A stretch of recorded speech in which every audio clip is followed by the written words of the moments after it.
Hello students, আবারও একটি class. এই ক্লাসে আমরা ডিসকাস করব অ্যাপ্রোপ্রিয়েট প্রিপোজিশন বা ফিক্সড প্রিপোজিশন, যেগুলো পিএসসি ক্লার্কশিপ বলো, ডাব্লিউবিপি বলো বা যে কোনো পরীক্ষাতেই কিন্তু এই ফিক্সড প্রিপোজিশন বা অ্যাপ্রোপ্রিয়েট প্রিপোজিশন আসবে। ঠিক আছে? এইবার এইগুলো একটুখানি আমাদেরকে বুঝে নিতে হবে, না হলে অনেক আছে, এগুলো সিলেক্টেড কিছু পড়তে হয়, না হলে কিন্তু তোমরা এত বেশি পরিমাণে আছে, তোমরা নিজেদেরকে হারিয়ে ফেলবে। তো চলো শুরু করা যাক। দেখো, প্রথমেই যেটা আমরা দিয়েছি অ্যাকম্পেইন্ড। কি দিয়েছি? অ্যাকম্পেইন্ড। এই এক নাম্বারটা আছে কি? অ্যাকম্পেইন্ড। অ্যাকম্পেইন্ড মানে হচ্ছে সঙ্গী হওয়া। হ্যাঁ, অ্যাকম্পেইন্ড মানে হলো সঙ্গী হওয়া। এবার অ্যাকম্পেইন্ড বাই, অ্যাকম্পেইন্ডের পর আমরা কোন প্রিপোজিশন বসাবো? অ্যাকম্পেইন্ড যে ভার্বটা, এর পরে কোন প্রিপোজিশন বসাবো? না, যদি বাই বসাই তখন কি হবে? না, যদি আমি বোঝাতে চাই যে আমি আমার কোনো বন্ধুর সঙ্গে বা কোনো মানুষের সঙ্গে, ঠিক আছে, বা কোনো প্রাণীবাচক জিনিসের সঙ্গে আমি আছি, তখন হচ্ছে অ্যাকম্পেইন্ড বাই। তাহলে অ্যাকম্পেইন্ড বাই হচ্ছে লিভিং অ্যানিমালস বোঝায়। সেটা তোমার বন্ধু হতে পারে, সেটা তোমার যে কোনো প্রাণী হতে পারে। তাহলে অ্যাকম্পেইন্ড বাই হলো কোনো লিভিং অ্যানিমালস এর সঙ্গে হলে হয়। যেমন একটা এক্সাম্পল দেখো, I was accompanied by my friend, আমি আমার বন্ধুর সঙ্গী হয়েছি। আর অ্যাকম্পেইন্ড উইথ হলো যেগুলো নন লিভিং থিংস, অপ্রাণীবাচক, সেগুলোর ক্ষেত্রে উইথ বসে। অ্যাকম্পেইন্ড উইথ, যেমন দিচ্ছে ধরো, he is suffering from fever accompanied with headache, তার সে জ্বরে ভুগছে, তার সঙ্গে সঙ্গে তার কি হয়েছে? হেডেক, মাথা ব্যথা হচ্ছে। তাহলে অ্যাকম্পেইন্ড উইথ, এই যে অ্যাকম্পেইন্ড উইথ করলাম, এই যে হেডেক নন লিভিং একটা থিং, মাথা ব্যথা। তাহলে অ্যাকম্পেইন্ড বাই কখন বসে, অ্যাকম্পেইন্ড উইথ কখন বসে? বাই হলো যখন লিভিং, যখন প্রাণীবাচক কোনো কোনো কিছু ক্ষেত্রে বসে, কোনো প্রাণী ক্ষেত্রে, তখন হচ্ছে অ্যাকম্পেইন্ড বাই। আর নন লিভিং যেগুলো প্রাণীবাচক নয়, সেগুলোর ক্ষেত্রে অ্যাকম্পেইন্ড উইথ হয়। বোঝা গেছে? নেক্সট দেখো, ব্লাইন্ড। দেখো, ব্লাইন্ড দিয়ে দিয়েছি। ব্লাইন্ড মানে কি? অন্ধ। ব্লাইন্ড মানে হচ্ছে অন্ধ। তো ব্লাইন্ডের পর অফ বা ইন কখন বসে? অফ বা ইন, ব্লাইন্ডের পর অফ বা ইন বসে অন্ধ বোঝাতে।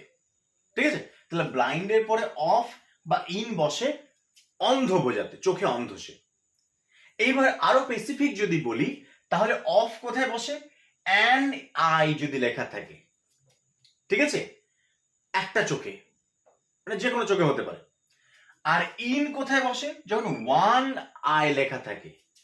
তাহলে অফ এবং ইন, ব্লাইন্ড, অফ এবং ইন, এই দুটোই কিন্তু অন্ধ অর্থে ব্যবহৃত হয়। অফ বসে অ্যান আই যদি থাকে, ইন বসে ওয়ান আই যদি থাকে।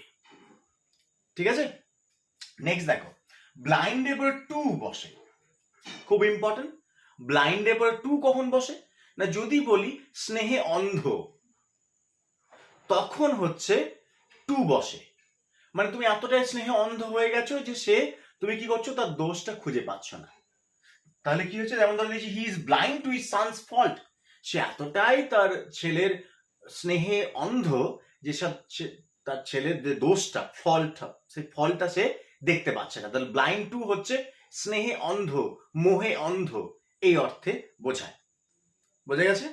নেক্সট দেখো, ডিল। ডিল, তাহলে ডিল ইন আর ডিল উইথ।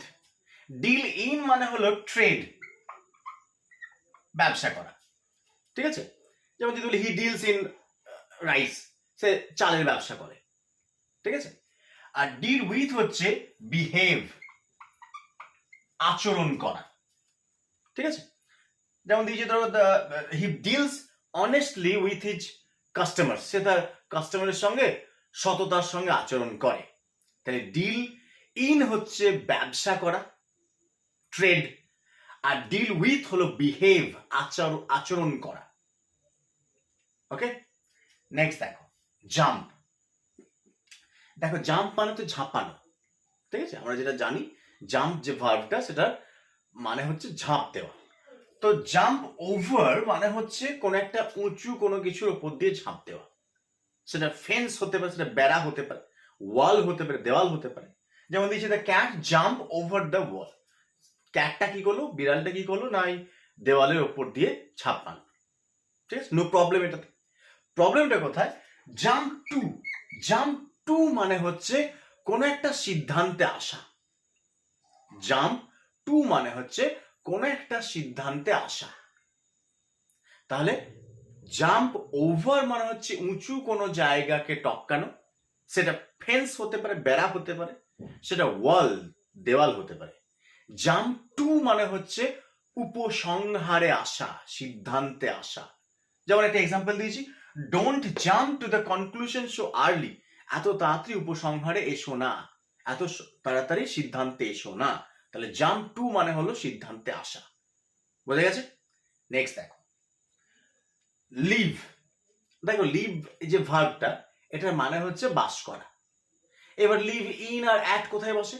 যদি ছোট জায়গায় বাস করি তাহলে অ্যাট হয়, আর যদি বড় জায়গায় বাস করি তাহলে ইন হয়। এটা আমরা জানি, ঠিক আছে? তো এছাড়াও যেটা হয় সেটা হচ্ছে লিভ অন আর লিভ বাই। দেখো লিভ অন মানে হচ্ছে বেঁচে থাকা, বেঁচে থাকা, কোনো কিছু খেয়ে বেঁচে থাকা।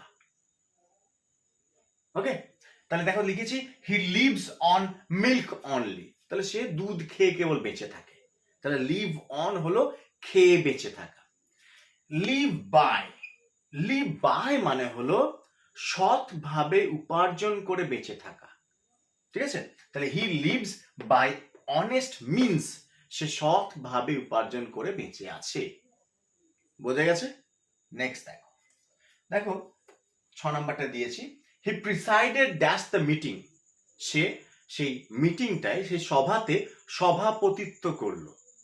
তাহলে প্রিসাইডেড ওভার, প্রিসাইডেড ওভার বা প্রিসাইডিং ওভার দ্য মিটিং।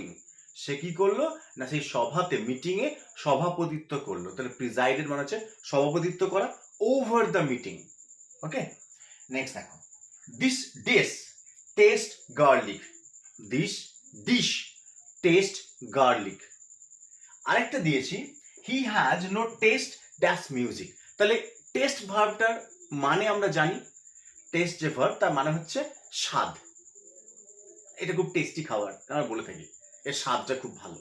তাহলে টেস্ট অফ, টেস্ট অফ মানে হলো স্বাদ, ঠিক আছে? তাহলে this dish test of garlic. এই ডিশটা, ডিশটা মানে খাবারটা, এই খাবারটা কি না, গার্লিক রসুনের গন্ধ উঠছে বা গন্ধ স্বাদ রয়েছে।